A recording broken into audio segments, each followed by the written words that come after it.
안녕하세요. 반갑습니다. 비트코인 뉴스팡입니다. 노보그라츠 가상자산 기관 중심 생태계로 전환되고 있다라는 기사 먼저 전해드리도록 하겠습니다. 도움이 되신다면 좋아요, 구독, 댓글, 알림 설정하셔서 최대한 빠르게 정보 받아보시길 바라겠습니다.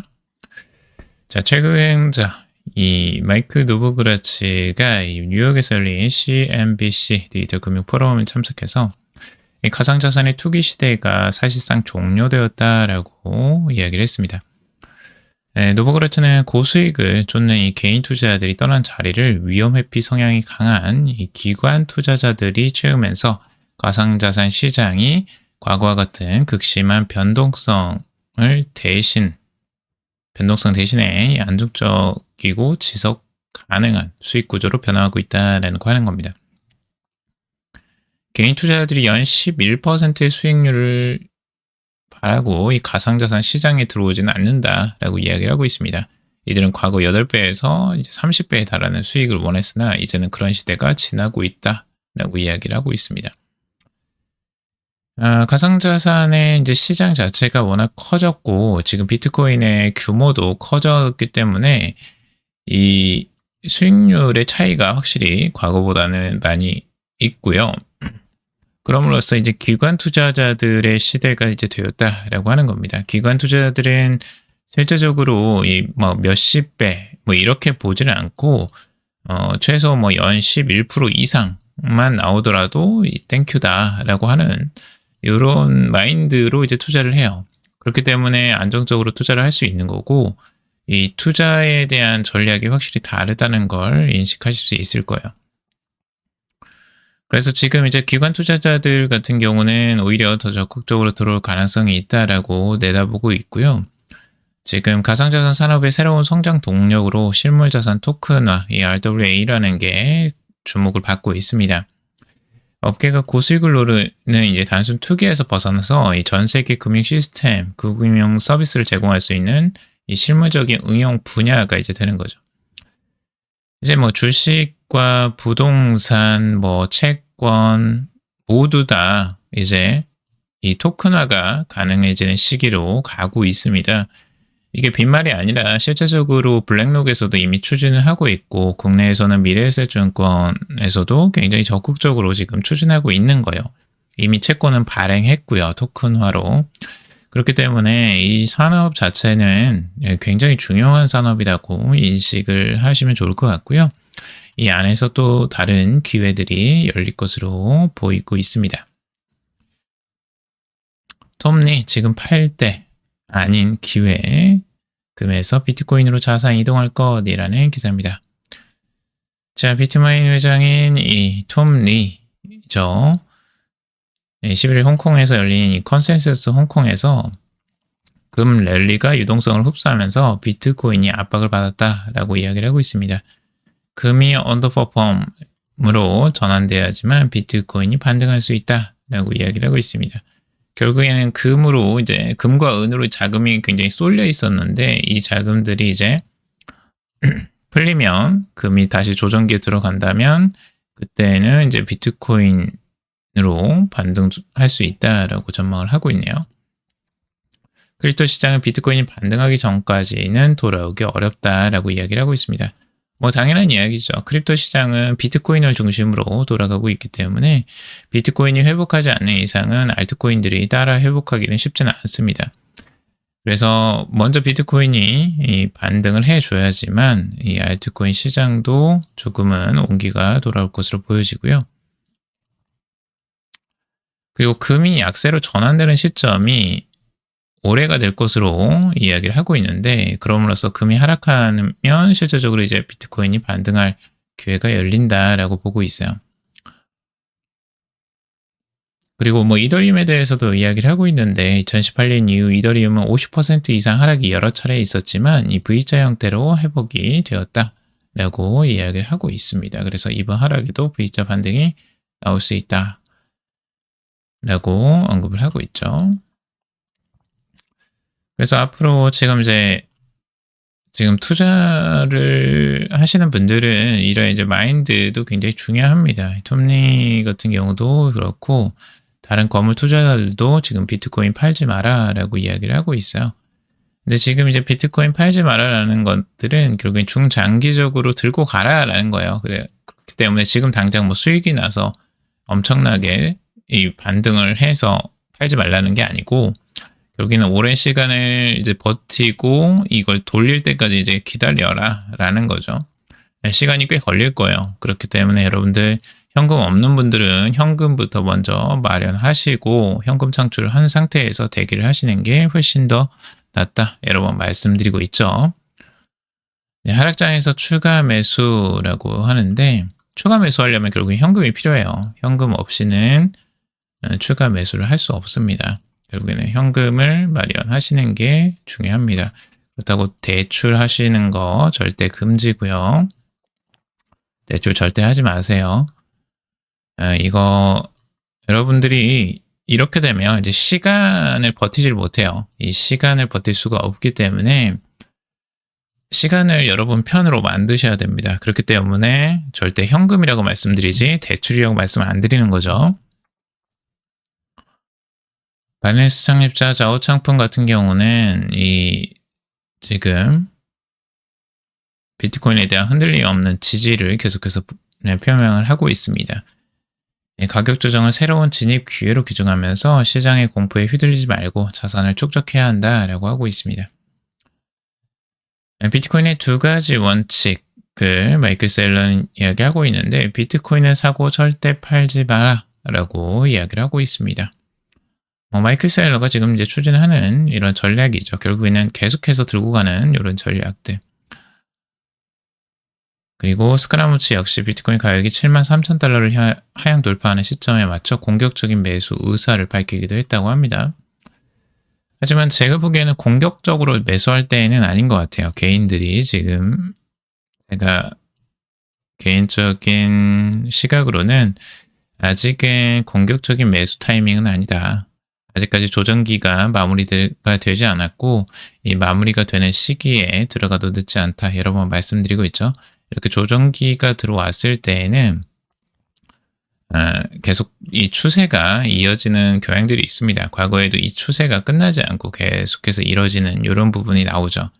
그래서 지금 바닥이라고 생각했던 부분에서 추가적으로 하락이 이렇게 나오기도 해요. 그렇기 때문에 조심해서 계속 접근을 하시라고 여러 번 말씀을 드리고 있습니다. 이 하락 추세가 끝날 때까지는 끝난 게 아니다. 그래서 이 조정세를 마무리할 때까지는 기다려 보셔라, 여러 번 말씀을 드리고 있는 겁니다.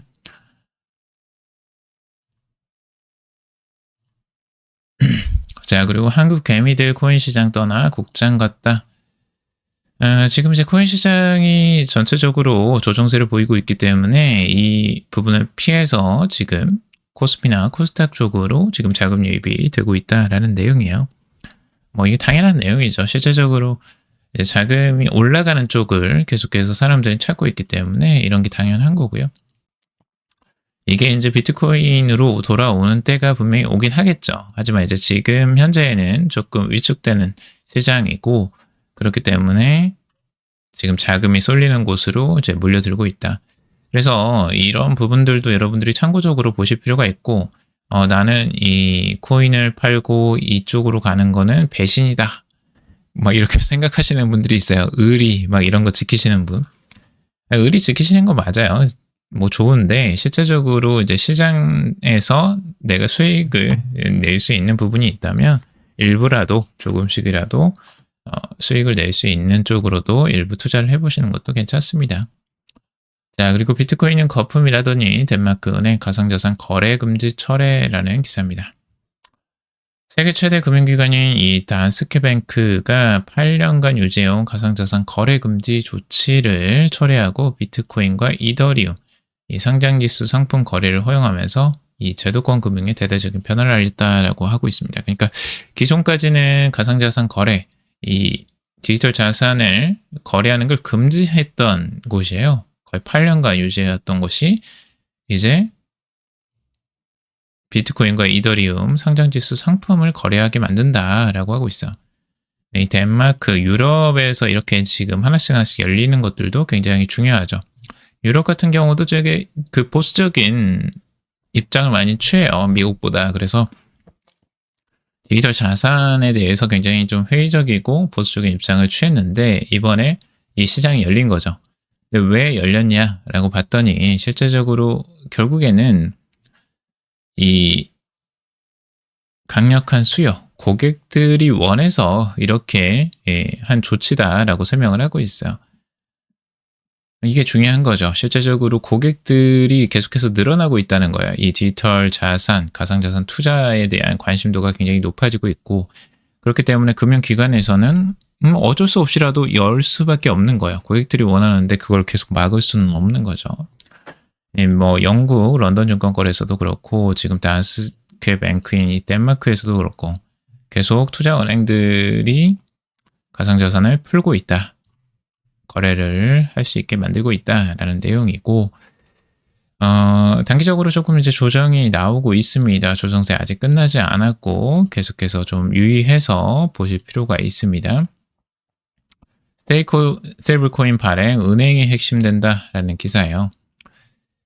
결국에는 지금 이제 더불어민주당 정책위원장이 한 이야기를 들어보면 이 은행을 중심으로 결국엔 갈 것 같아요. 은행 위주의 컨소시엄, 이 한국은행이 주장해왔던 그대로 지금 갈 것 같습니다. 좀 안타까운 결정이에요. 제가 보기에는. 은행이 중심이 되면 결국에는 이제 혁신은 좀 물 건너갔다라고 좀 보여져요. 국내 스테이블 코인 시장은 조금 뒤처지겠구나라는 생각이 좀 듭니다. 아무래도 계속 은행 중심으로 지금 돌아가고 있거든요. 우리나라는. 그래서 하는 총재가 굉장히 큰 입김을 발휘하고 있어요. 그래서 이 하는 총재가 계속 은행 중심으로 자신들의 이 기득권을 그대로 유지하려고 하는 이런 움직임 때문에 결국 혁신은 조금 어려울 것 같고 그렇지만 그래도 스테이블 코인을 이제 발행하고 정책을 수행할 수 있는 것만으로도 그나마 다행이다라고 좀 보여지죠. 결국에 은행이 최대 주주가 될 거예요. 은행은 이제 50+1이라는 이 규제를 통해서 이제 한 은행이 50%를 선점하지는 않습니다. 하지만 이제 은행이 컨소시엄으로 해서 여러 은행들이 지금 한 15%까지는 소유를 할 겁니다. 그래서 은행 중심은 맞아요. 결국에는. 그래서 은행이 단합을 해버린다면 이걸 막을 수가 없어요. 결국에는. 여기에 이제 기술 기업들이 이제 뭐 가장 큰 지분을 가질 수 있게 하겠다라고 하는데 은행들이 단합해버리면 이것도 이제 뭐 막을 수가 없는 거죠. 기술기업들은. 그래서 혁신은 조금 어렵겠다라는 생각이 지금은 들고 이게 뭐 나중에 좀 변한다면 뭐 그래도 이 가능성이 좀 열리겠죠. 아무튼 그래도 워낙 스테이블 코인들을 이제 반영할 수 있는 것들이 열릴 것이고 아마 1분기 안에는 이게 나올 것이다라고 이야기를 하고 있어요. 늦더라도. 그래서 그런 부분들을 조금 기다려 봐야 될 것 같고요. 여당에서도 우선 이 부분이 합의가 결국엔 이루어질 것으로 보여지고 법안 발의가 곧 이루어질 것으로 보여집니다. 그래서 이제 계속해서 바라봐야 될 거 헥토그룹이나 그리고 이제 뭐 실제 이제 카카오도 지금 요즘에 좀 움직임이 괜찮게 나오고 있는데 카카오페이나 카카오 뱅크 뭐 이런 쪽에서도 지금 관심사가 계속해서 높아지고 있어요. 그래서 그런 부분들도 한번 보실 필요가 있고 뭐 신한 기업, 농협, K뱅크까지 스테이블코인 컨소시엄을 또 추진하고 있습니다. 그래서 국내 스테이블코인들의 산업 굉장히 중요한 산업이라고 보시면 되고 이 부분들이 이제 국내 기업에 어떤 영향을 미칠까 계속해서 공부해 보시고 투자 기회를 잡아 보시는 것도 중요해 보입니다. 자, 오늘 여기까지 정리해봤습니다. 여러분들 도움이 되셨길 바라고요. 도움이 되셨다면 좋아요, 구독, 댓글, 알림 설정하셔서 최대한 빠르게 정보 받아보시길 바라겠습니다. 투자에 관련된 정보들 참고사항일 뿐이고 좋으니 아니니 투자하실 때 여러분들 스스로 꼭 판단하시고 결정하시기 바라겠습니다. 금일도 방송 들어주셔서 감사합니다.